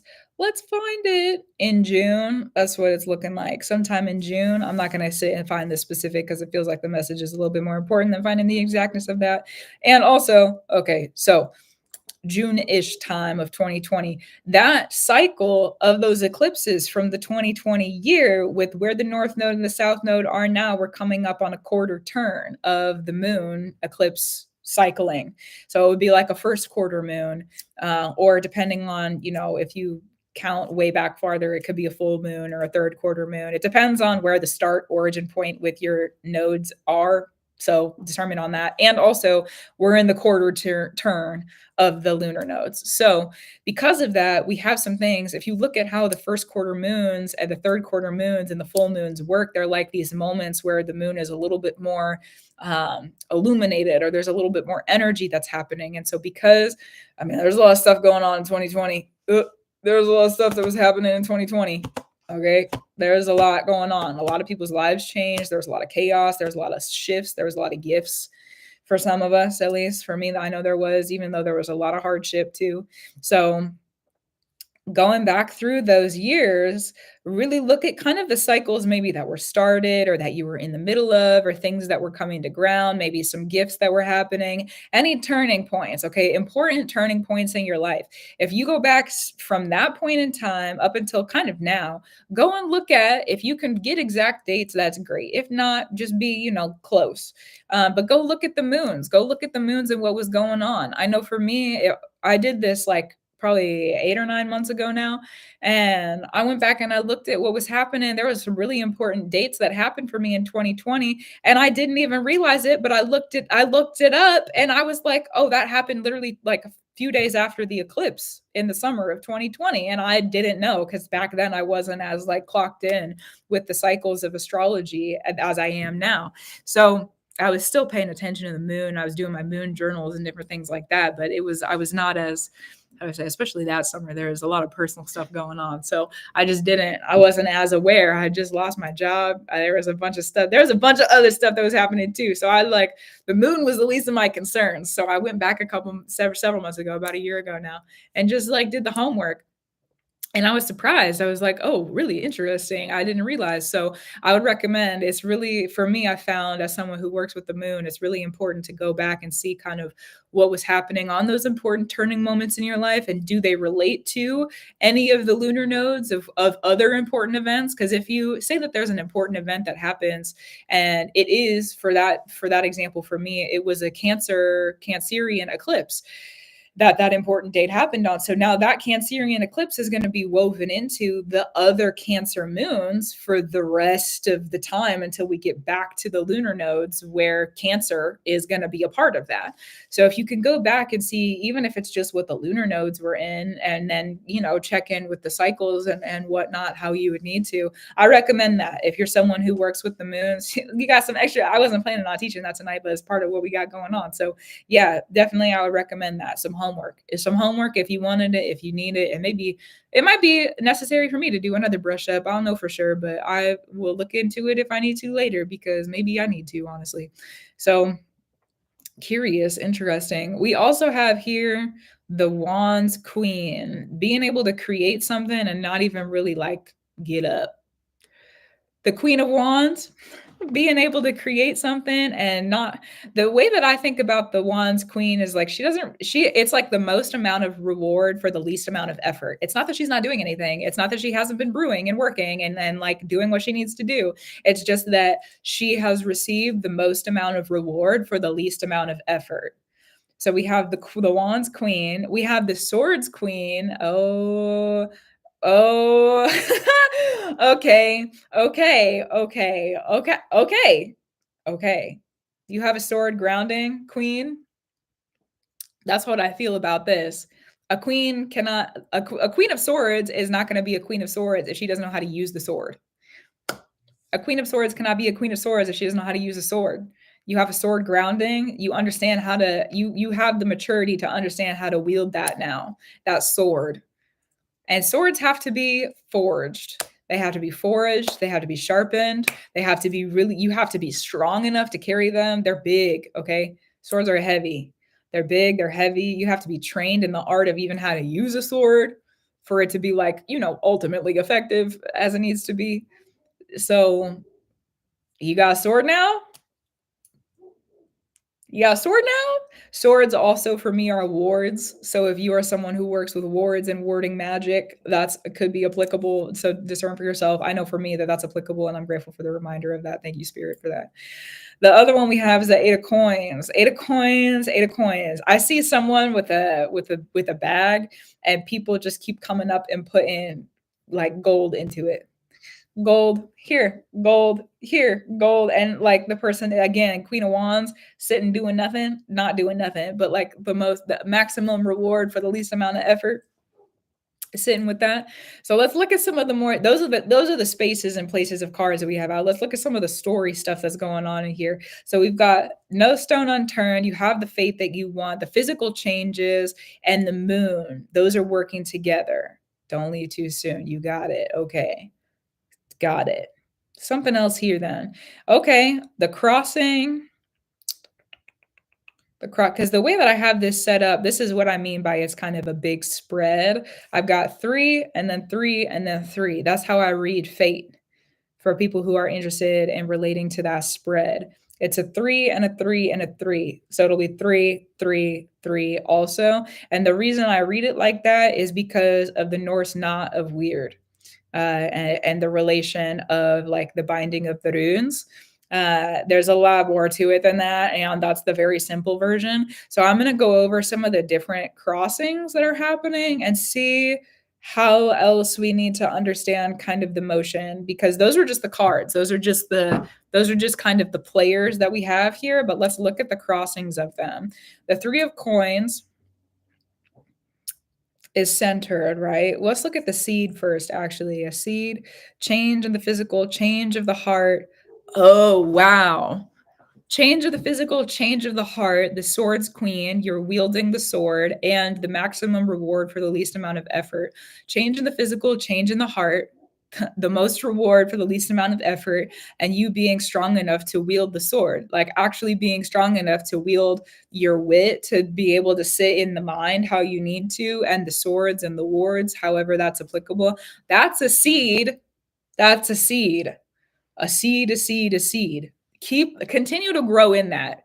If you're someone who feels resonatory in that and you're like, yeah, I do want and have been working for the maximum amount of rewards for the least amount of effort, and I feel strong enough within my ability to wield a sword, whatever that sword might be for you, and I either need change or there is change, probably both, happening in the physical, and my heart is changing. If you feel resonatory in that, that's a seed.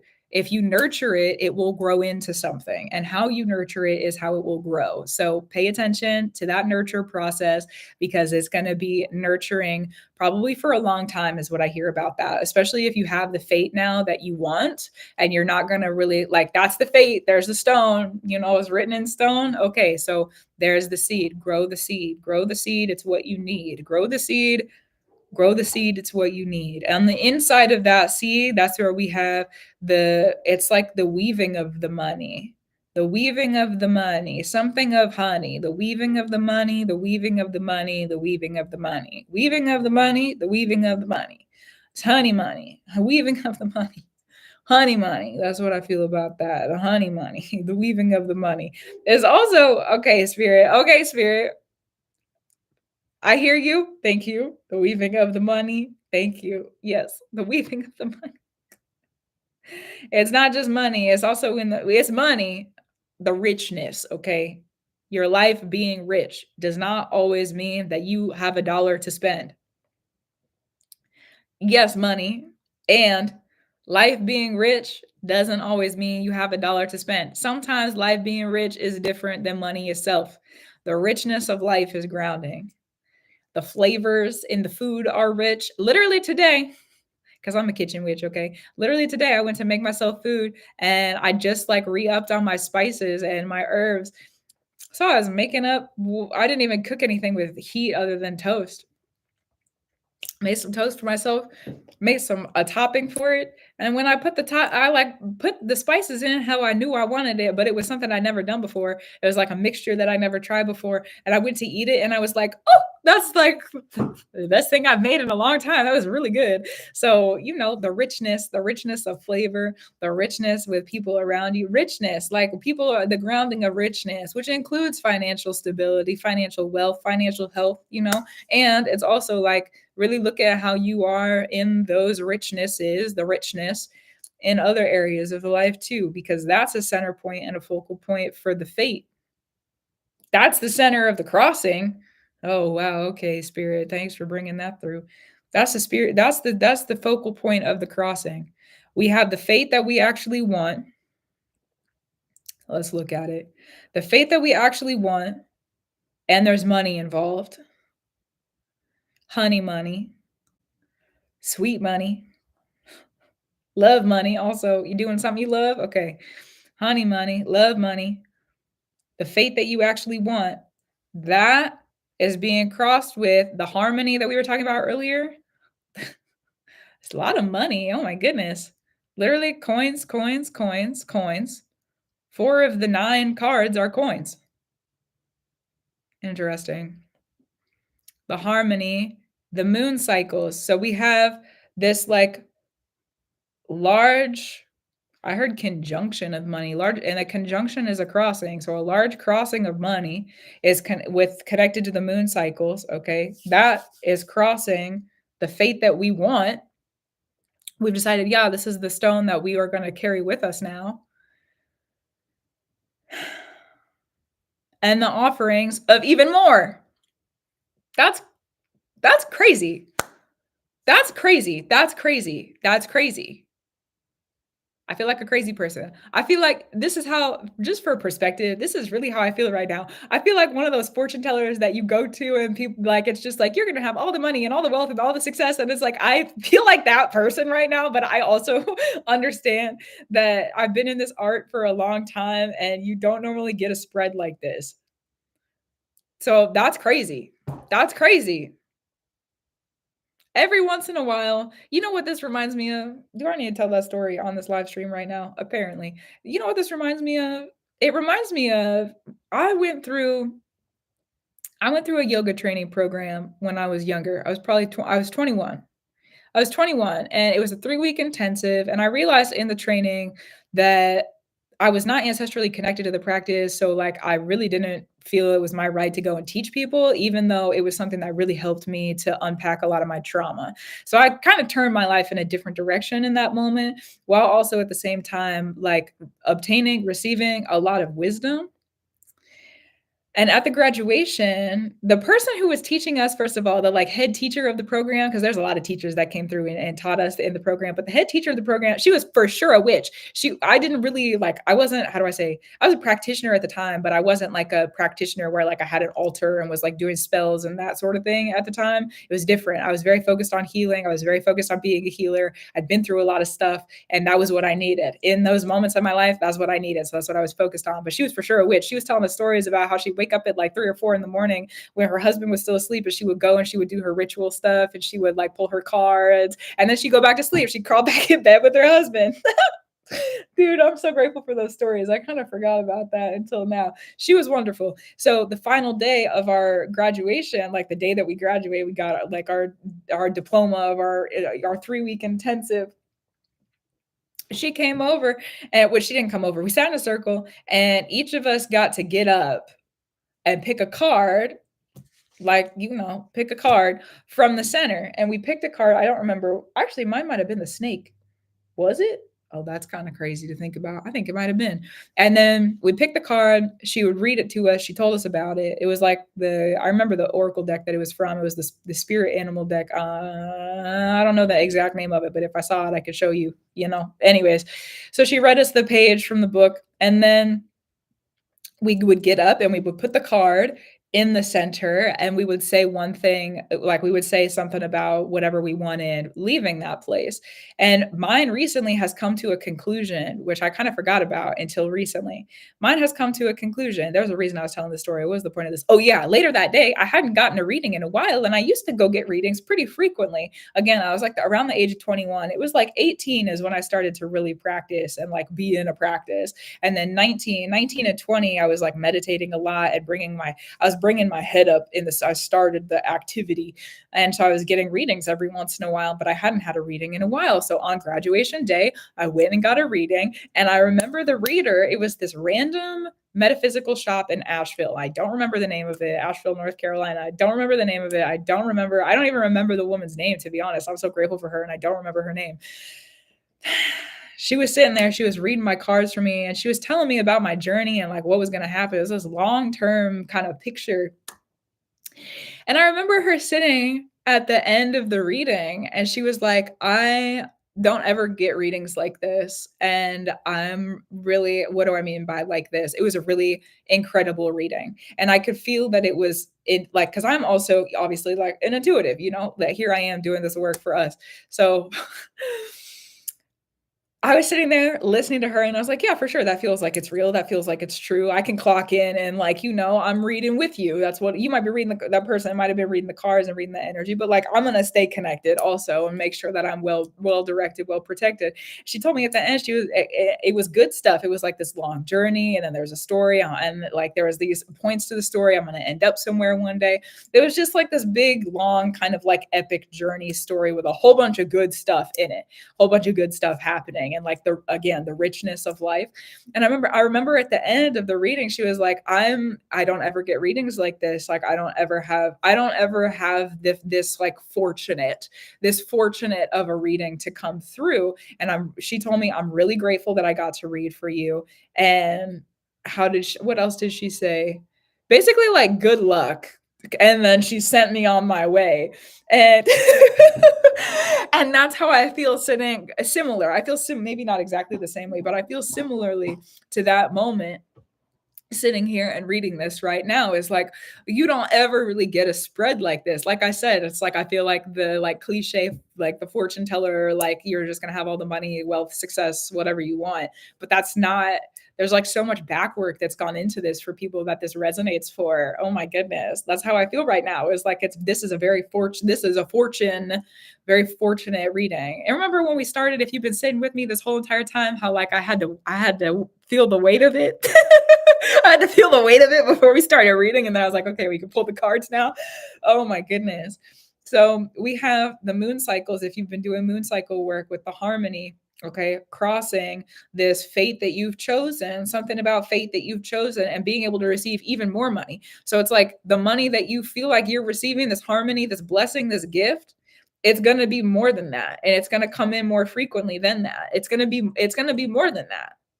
You think you're getting one pot and you're getting a pot that is going to hold, it's going to like continuously fill up. How do I say it? It's like this, okay? Look at this. What the visual I get is like, you ask for, if there's a whole bunch of gold coins in this, you ask for a bag of gold coins. Okay. You ask for a pot. Here it is. You ask for the pot. It's going to show up. That's the harmony money. That's the harmony money. Here it is. And then you're going to open it. You're going to open it. Here we go. I know I just closed down. I'm going to reopen it. You're going to open it and you're going to look in and you're going to say, whoa, okay, the harmony, the good, the prosperity money. You're going to start taking some of those coins out. You're going to need them. You're going to use them. And then the part of this that makes this like really fortunate is because the fate that you have chosen basically ensures that there's always going to be something to put gold into this. There's always going to be another offering that comes through to make sure that there's gold inside of this. Fortune. That's real fortune is what that is. That's not a reading of luck. That's not a reading of like what is the fortune that you have. That is fortune in my opinion, in that and the way that the spirit is having me work about it right now. That's fortune. Let me have a drink of my tea. Oh my goodness. Like a Mary Poppins bag. What I see is it's a Mary Poppins bag. It's not, I don't see it as a Mary Poppins bag. It's like a cauldron. It's like a cauldron that's full of gold, and you got to use the gold, and you just thought it was going to be the gold. That's it. That's it forever. But that's not true, because there's what I see is this like long line of people coming to bring gold to the pot. Or maybe they're bringing you, I don't know, flowers or resources or something else. I don't know. But it's like this long line of people with other. So it's like you take one gold coin out of the pot and three more show up. You take two gold coins and four show up. So it's like, it's just this like raining of abundance is what it is. That's real fortune. You can call it fortune. That's what fortune is. Being able to receive more than you're using, than you are creating with. That's crazy. Thanks for that. Wow, synergistic. I like that word. Thank you, Grace. Synergistic abundance. Wow. There's more to this reading. I'm not really sure yet. I feel like it's not, I'm not sure yet, but I also am like, I really just want to sit with the gravity of that before I keep reading more of it, because that is a lot. That's really a lot. This is unexpected. I knew I needed to get on and do some readings today. I knew I needed to get on and sit and do some readings today, and that's unexpected. Is it though? Is it though? Is it though? What I hear from spirit right now to me is like, would you just let it grow? Like is it unexpected, or like is it what you asked for and what you worked for? It reminds me of, I said this way earlier in the live stream, and I'm going to bring it back up. It reminds me of earlier when I was sending emails out of the recordings from our previous sessions, me and the people I've had sessions with. And I finally kind of realized the weight and the gravity of what I do. I am going to repeat this because I feel like I need to. And it's like I've been doing this work for years. I've been reading for people since before I got paid for it. I've been reading for people for a long time. And now it's like just now, only right now. Okay. Now I understand like the weight of it. It's like spirit finally let me understand the perspective of like how much I've been lifting and how much I've been doing, how much I've been gifting and offering, and like how much my gift has actually been working in the world. Spirit finally kind of gave me the perspective of how much that's been grounded. I don't know, man. It was a different look of things. It was a different look of things, you know? Yeah. Uh-huh. Oh, goodness. Like you said, to keep giving when your cup is full, too? Yes. Yes. Thank you for reminding me of that. Yes. To be blessed is to be able to offer blessings also. That's really true. That's really true. Will God, spirit come through and gift you with a blessing so that you wouldn't be able to gift other people around you? Unless you were in a room full of enemies, that's a different story. But if you really love the people around you, of course it's going to benefit you and the people around you. That's what a blessing is. That's what it's supposed to do. It's in its nature to do that, you know? Oh my goodness. Oh my goodness. I feel like I gotta go lay my head down after this. That's what I feel. I feel like I gotta go lay my head down. I feel like my head is gonna need to like rest and digest. It feels like my head. I feel like I'm gonna need to rest my head after this. That's what I feel like. Thank you, spirit. There's more to this though. Let me look through and see if there's anything else that we need to see. Because we got the seed, there's the crossing. From the ground up. Let's look at the ground up. You have the fate that you want. You've chosen your fate. The world externally is changing because of that, which also means your moon cycles are changing. So let's go back to the moon cycle. Actually, I didn't even take a drink of this. Hello. Hold on.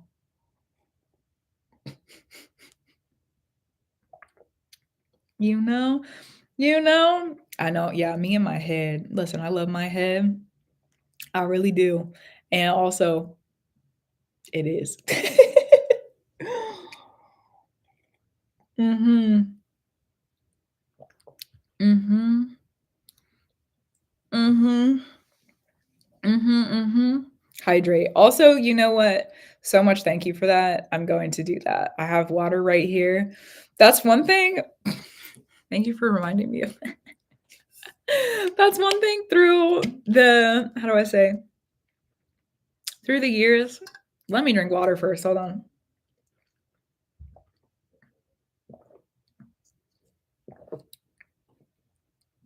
I just sit and yap. I just sit and I talk and I talk and I talk and I talk and I talk. I sit and I talk and I talk, and then I don't drink any water.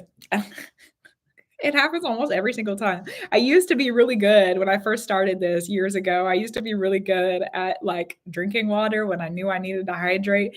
And somewhere I got lost in the sauce of it. Maybe I need to bring it back. Oh my goodness. You know? Mm-hmm. Mm. Mm. You know, I love that. Thank you for that. Interesting. Okay.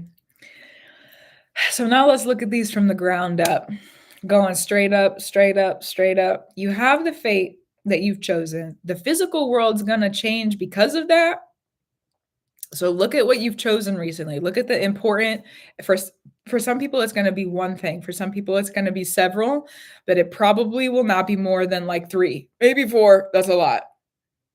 That's a lot for this kind of fate. This is a really, really large fate work, okay? Fate doesn't have fate. Sometimes we have like small little, those are the stones you've been picking up though, so it's different. This is like world changing sorts of fate, changing your world changing sorts of fate. And in that work, look at the fate that you've chosen recently. If you can relate to that sort of fate work, if you're someone who works with crossings, if you're someone who works with bindings, if you're a weaver, if you're a spinner, however you would kind of pronounce that fate work, okay? If you are someone who makes offerings to spirits of fate or makes offerings to fate, something that I do. I love fate. I love you, fate. So if you make offerings to fate, looking at what fate you've chosen recently, what's the fate that you have chosen to be in here and now, the physical world's going to start to change because of that. So something I'm hearing of protectiveness too is like if there's changes in the physical world that for some reason don't align with the fate that you have chosen, find time to align the physical world to the fates that you have chosen. Find time. Thank you. Yes. Find time to align the physical world to the fates that you have chosen. The moon cycles are also going to change because of this. Let it be. The moon cycles are also going to change because of this.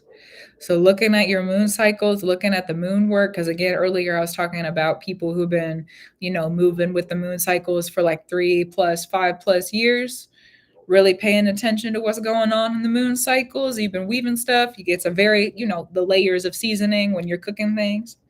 And something's grounding now, which means that there's going to be a change to the moon cycles. So the moon, it's like a refresher is what I hear. It's like if you've been putting all of this stuff into, say it's a pot on the stove, if you've been putting all the seasoning and ingredients and all this stuff, you've been putting in, you've been pressing it into in for years now when it comes to the moon cycles. And now all of a sudden something is coming out of that. You have a meal to eat. There's actually stuff that you're able to receive from that. Of course, pack up the rest of it when you're done eating, put it in the fridge and clean the pot. We got some other work to do, or add some more stuff to the brew and you could keep it on the stove for longer if you need to. Yeah. But the moon cycles are changing because of that. So the fate that you've chosen changes the physical world. The moon cycles are changing because of that. Okay. If that really resonates for you, really pay attention to the eclipses this year. It's going to be different. Oh, goodness golly. It's going to be, I don't know what that means, but it's going to be different. I'm doing some special episodes on the podcast about the eclipses coming up. So probably what I'm feeling right now is there's going to be maybe some more information and some answers in those spaces and places, but I haven't done them yet. So in the up and coming weeks, we've got that going on. For now, though, let's look at the next one. We've got the 5 of Cups, changes of the heart. Changes of the heart. The heart is changing. The heart is different. The heart works different. The heart is different. The heart is different. Interesting. The heart is different. The perspective I'm sitting in right now also is like, it's like not as guilty. The heart is not as guilty. Not as guilty. Okay. Let me just do what I need to do for my heart then. Thank you. The people pleaser has officially fallen off of like my mask. That's on a personal level. I don't know if you resonate with that on a personal level, but that's what I feel. Perspective. Okay. The heart work is changing. Heart work is changing. The weaving of the finances, the weaving of the physical grounding. Most amount of, okay. The heart is really smart, okay? When you're doing workings and weavings and the things that you would practice for your magic, if you lead from the heart, if you work from the heart, that's where the Wands Queen, the most amount of reward for the least amount of effort, that's where that's in center. Leading with the heart. The most amount of reward for the least amount of effort, start with the heart, work your magic, and there's a brew. Congratulations, because that is easy work to do. That's what that feels like. As long as you're allowing yourself to do in the brew as necessary and needed. Because you don't just get something for nothing. You don't just get something for nothing. You do have to do the work. And if you lead with the heart, you're practicing the heart, if you're working the magic of the heart, that's going to ground things in the physical. Again, the most amount of reward for the least amount of effort. Okay. Then we have harmony, this money that's grounding, the finances that are grounding. You know what you're going to do with it. Okay, spirit. I feel like that was a direct, like, on my head. Yes. Thank you, spirit. Okay. The harmony, the money that's grounding, the richness, the fullness of life and money. The richness and fullness of life and money grounding. You know what you're going to do with it. That's the swords queen. You know how you're going to wield it. You know, you've been thinking about it. You've been thinking about it and thinking about it and thinking about it. And finally, this idea, this thing that you've been wanting to do, these ideas, multiple, you're going to get to create them. You're going to get to do them, and it's going to turn into more. That's where the multiplication of the money is coming from. The more of the cash, the more of the money. You're going to have what you asked for, and then there's going to be more. You're going to turn it into more because you have taken the time to think about it. You understand how you're going to wield it. Because when that kind of money comes in, it's a responsibility. When that kind of gift comes in, it's a responsibility. Okay, so now let's look at the pathways across them, because that feels like it's important. Let's start at the top. The moon cycles, most reward for the least amount of effort. There's the multiplication of the money. If you're not already, for me, that feels like an obvious thing, but if it's in the reading, it feels like it might not be obvious for some people. Work your finances. If you are someone who works with the moon cycles, look at how the moon cycles influence your finances. Hey, hi, hello. Hey, hi, hello. I know that because I've seen people do the like abundance money first of the month stuff. Look at the moon cycles. Hello. It's water. It's a currency. Look at the moon cycles. Check in with the moon cycles. Check in with the moon cycles. Are you setting intentions on the new moons of like, do you want to make a certain, do you have a side hustle? What are you doing? What are you doing every month? And then if you have a moon cycle, you know, your body, if you have a moon cycle, you got two of them. You got two of them. Okay. If you're not already doing that, here we go. If you're not already doing that, here you go. Here you go. Okay. Okay. Okay. Okay. The next row across, change in the physical, weaving in the physical, interesting, wielding. Physical changes, weavings, and wieldings. That sounds like a spell. That's what that sounds like. That sounds like a spell. Physical changes, weavings, and wieldings. Physical changes, weavings, and wieldings. It's like, I also see like the physical changes sometimes need to happen before the magic can be practiced. Sometimes we practice the magic to activate physical changes or to like, but sometimes we just have to be a human and we've got to go do it. We have to go will it and not have done really like any spell work or binding work or any sort of anything else. Sometimes we just have to be a human and we have to go do it. So it's like, I'm a human, I'm going to go do this thing. The physical is changing. The job is changing, the housing, the whatever it is, and the physical changing. The physical is changing. I'm human. I've got to go do it. So I'm going to go do it. And then I'm going to work my magic. And then I'm able to wield both of those together for another purpose or a greater purpose or something that's more specific or something that's, say it's a new, this is a great example. Okay. Say that you're going into a new apartment and you know that you need these certain things for yourself as a human in that apartment or that living space, however you would define that for yourself. And then you get into the living space and then you're able to work the magic. Okay. Where does the altar need to be? Where does how am I going to organize the kitchen? What's however else, do I need to cleanse the space? Do I need to bring usher in stuff to the space? Like you're going to know once the physical changes, you'll know what the magic needs to do. And then you go wield, then you go brew. So some different perspectives, because I know for me, sometimes those muscles of magic, they want to activate stuff, and then that will guide me to go and create things in the physical. But what I'm hearing for this is that it's different.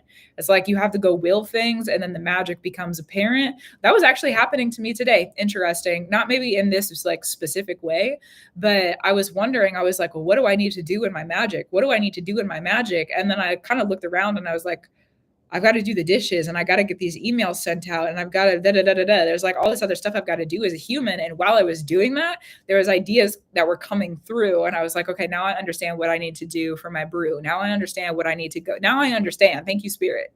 Now I understand. So then I was able to go and wield it and create something different out of it. So do the physical work, create change in the physical, will the change in the physical. The magic will make sense in the process of that. You can wield it. Okay. Next row, going across, you have the fate. You chose your fate. Here we are. You chose your fate. Your heart is changing because of that, and there's harmony grounding in your world. You chose a fate of harmony. Sure, we've been relating that to money, but doesn't harmony just sound good in general? The rainbow, that's what that is. Looking like the rainbow. Looking like the rainbow, harmony, all the colors, all it's working together. It looks good. It feels good. It sounds good. There's no dissonance. You chose a fate of harmony. Your heart's going to need some time to adjust to that. That's one thing Spirit's been saying to me recently. Oh my goodness. Thanks, Spirit, for bringing that up before this reading. That's one thing, Spirit, it takes some time to adjust. Adjust. Spirit keeps telling me adjust. When I feel uncomfortable, Spirit's like, adjust. I keep hearing that word over and over, adjust. Adjust. I'll like be uncomfortable in something, and then I hear adjust, or I'm talking to Spirit about something, and then I'll hear the word adjust. If we're in adjustment, at least I am, adjustment period. You've chosen your fate. The heart is changing. Adjust, because harmony is grounding. Adjust, because harmony is grounding, especially if you have been in, I'm going to say in this perspective for myself, there's been years. My childhood, yes. Then I took some years to heal from that. And then there was even more years of like really hard things that were going on. We're not going to get into the hard stuff, and also difficult.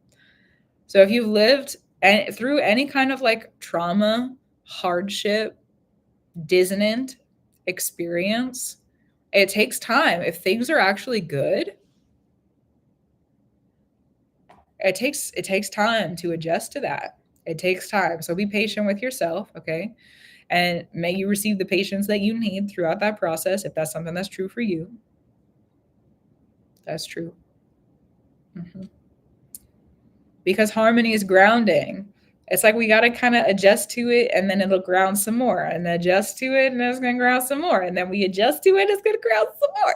The more adjustment, the more room is created for the harmony to ground. So adjust, ground, adjust, ground. This was a great reading. Oh my goodness. This was a great reading. I'm going to pick the cards up. Wow. That was a crazy reading. That was a great reading. I have a feeling I'm going to need to come back and will I need to come back and watch this at some point? I don't know yet, but that's,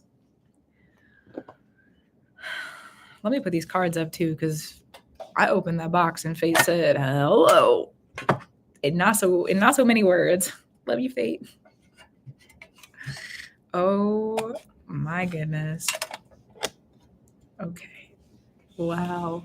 Oh my goodness. Oh my goodness. Money, honey, bow and arrow, set in bedrock, seed, sweet, change of heart. All those words have been around me for so long. Oh, one of the things for Geraldi, one of the things that's been happening to me recently, my time magic is different now.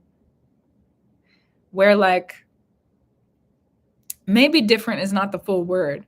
It's like working the same. It's just more direct. It's more direct. Thank you, Aaron. It's more direct. It's like when I work with Spirit will give me words, like you said, like the words that have been around you. Spirit will give me words, and then it like shows up a couple months later or a couple years later sometimes too. Sometimes I sit with it for a while, and the Spirit's like, it'll make sense 3 years from now. So just hold on to it. I don't know if that's how it works for you, but sometimes that's how it works for me.